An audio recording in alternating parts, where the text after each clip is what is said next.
Olá, então sou a professora Tamily Rueda, estou gravando esse vídeo, essa videoaula,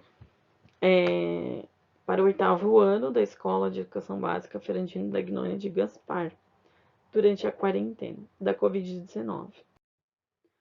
Então a gente vai falar hoje um pouquinho sobre o sistema cardiovascular. Então o sistema cardiovascular ele é formado pelo coração, vasos sanguíneos e o sangue. Então, a função dele é impulsionar o sangue para o corpo e garantir que todas as células do nosso corpo recebam nutrientes e oxigênio. Então, o coração, ele é um órgão musculoso, responsável para impulsionar o sangue pelo corpo.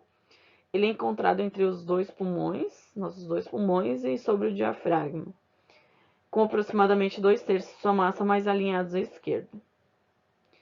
Esse órgão é revestido por tecido muscular cardíaco, que é chamado miocárdio, e internamente ele é dividido em 4 câmaras. São 2 átrios e 2 ventrículos. Então, aqui átrio direito, ventrículo direito, átrio esquerdo, ventrículo esquerdo. Cada átrio ele se comunica com um ventrículo. Né? Então, o ventrículo esquerdo se comunica com o átrio, o átrio esquerdo se comunica com o ventrículo esquerdo através da válvula atrioventricular esquerda. Aqui. Também chamada de válvula bicúspide ou válvula mitral. Já o átrio direito, ele se comunica com o ventrículo direito pela válvula atrioventricular direita, também chamada de tricúspide. Essas válvulas, elas asseguram o fluxo unidirecional do sangue. Existem ainda as válvulas semilunares, que estão localizadas entre os ventrículos e artérias pulmonar e entre o ventrículo e a aorta. Essas válvulas recebem o nome de pulmonar e aórtica, respectivamente. O ciclo cardíaco. Então, a gente também está falando do sistema, além do cardiovascular, a gente está falando aqui também do circulatório. Então, o ciclo cardíaco, ele, na verdade, ele é formado por 2 estágios, né? Do ciclo cardíaco. Ele tem 2 estágios. Então, esses 2 estágios são a contração e o relaxamento, que recebem nomes especiais. Então, a contração é chamada de sístole e o relaxamento é chamado de diástole. Então, isso faz com que o coração vai bombear, né? Então, na verdade, a sequência de batimentos cardíacos são sequências de sístoles e diástoles. Então, outro órgão, né? São os vasos sanguíneos. Então, os vasos sanguíneos, eles podem ser divididos, né? Com nomes especiais também, artérias, veias e capilares. De uma maneira geral, podemos dizer que as veias são vasos responsáveis por levar o sangue do corpo para o coração, enquanto que as artérias são responsáveis por transportar o sangue do coração para o corpo. Já os capilares são vasos sanguíneos de pequeno calibre, que vão apresentar a parede formada por uma única camada de célula, o que vai permitir a troca de substâncias entre a corrente sanguínea e o líquido intersticial. Essas artérias, elas também podem se ramificar em vasos menores até chegar aos capilares, que são as arteríolas, assim como as veias também se ramificam em vênulas. Então, aqui tem uma espessura, né, de artérias, veias e capilares para que vocês possam comparar.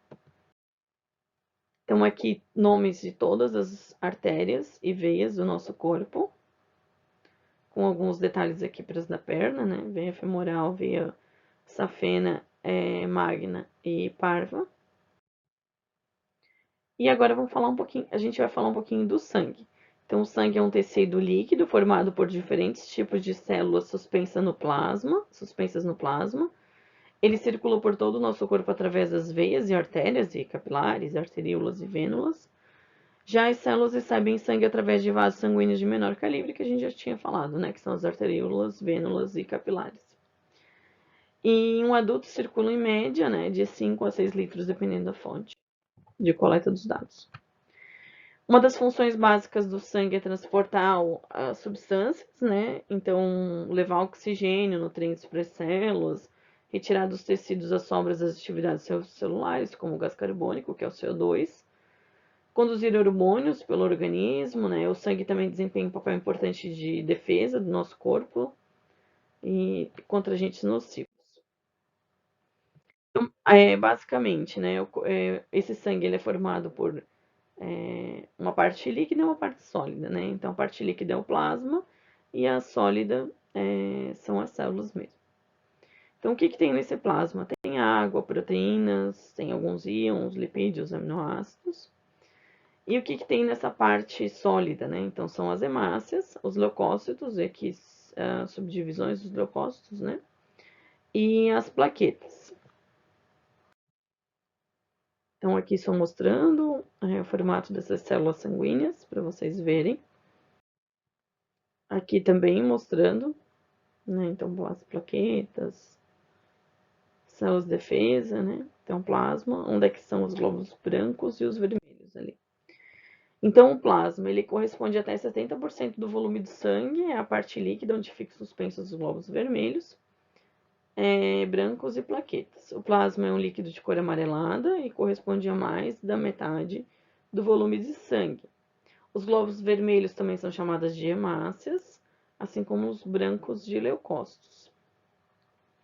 Os glóbulos vermelhos, eles têm a função aí, né? Eles são vermelhos por causa de um pigmento que é chamado hemoglobina, que dá essa cor de característica do sangue.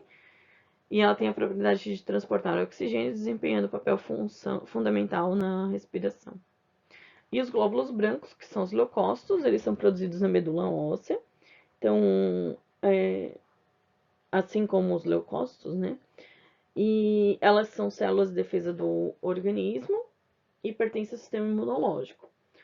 No sangue há diversos tipos de leucócitos, né, como os neutrófilos, monócitos, basófilos, eosinófilos e linfócitos. E as plaquetas, elas também são chamadas de trombócitos, né, não são células, mas sim fragmentos celulares, e a sua principal função está relacionada ao processo de coagulação sanguínea. Então, em relação aos tipos sanguíneos, a gente tem aqui um gráfico mostrando quais são os tipos de sangue mais comum. Então, o mais comum é o O positivo e o A positivo, né? Então, alguns são mais raros. E esse sistema de divisão aqui dos tipos sanguíneos foi feito pelo médico Karl Landsteiner e é conhecido como sistema BO e o fator RH, que é o positivo e negativo, né? E o ABO, que é o sangue A, B e O. Aqui, em relação aos tipos sanguíneos, né? De quem que poderia doar para quem? Então, o A positivo, por exemplo, pode doar para A positivo e AB positivo. E pode receber do A positivo, A negativo, O positivo e O negativo. O O positivo pode doar para todos os positivos, né? E pode receber de O, tá?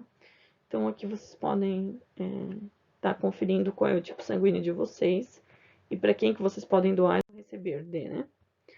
Em relação à questão da doação de sangue, tá? Aqui eu peguei uma propaganda de um hospital. É importante que quando vocês atinjam os 18 anos, que vocês sejam doadores de sangue, né?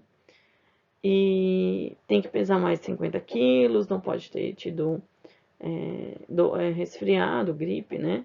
Tem que ter um documento de identidade, estar em boas condições de saúde, não ter feito tatuagem recente, não usar drogas, né? E aqui daí vocês podem ser um doador de sangue. Outra coisa que é importante do sangue, né, para a gente também falar aqui, que é a questão da pressão arterial, que é a pressão que o sangue vai exercer sobre a parede das artérias. Então, em duto normal, uma pressão sistólica é de 120 milímetros de mercúrio, né? Enquanto que a diastólica é de 80. A pressão pode ser feita pelo esfigmomanômetro. Acho que eu falei errado. Esfigmomanômetro e o estetoscópio. Em relação à pequena e grande circulação. Então, a pequena circulação, ou a circulação pulmonar, ela transporta sangue do oxigênio aos pulmões e desses novamente ao coração. E a grande circulação, ou circulação sistêmica, conduz o sangue do coração a todos os órgãos do corpo e o seu retorno. Também tem um vídeo aqui bem interessante para que vocês vejam com mais detalhes. Outra coisa importante é a gente falar um pouquinho das doenças do sistema cardiovascular. Então, a gente tem aqui o AVC, que é quando vasos que levam o sangue ao cérebro entopem ou se rompem, podem provocar a paralisia da área cerebral que ficou sem circulação sanguínea. Temos a angina de peito, que é uma dor, né, um desconforto decorrente de uma isquemia miocárdica transitória sem infarto. Tem a aterosclerose, que é o acúmulo de placas de gordura nas artérias. Temos a hipertensão arterial, que é uma doença crônica caracterizada pelos elevados níveis de pressão sanguínea nas artérias.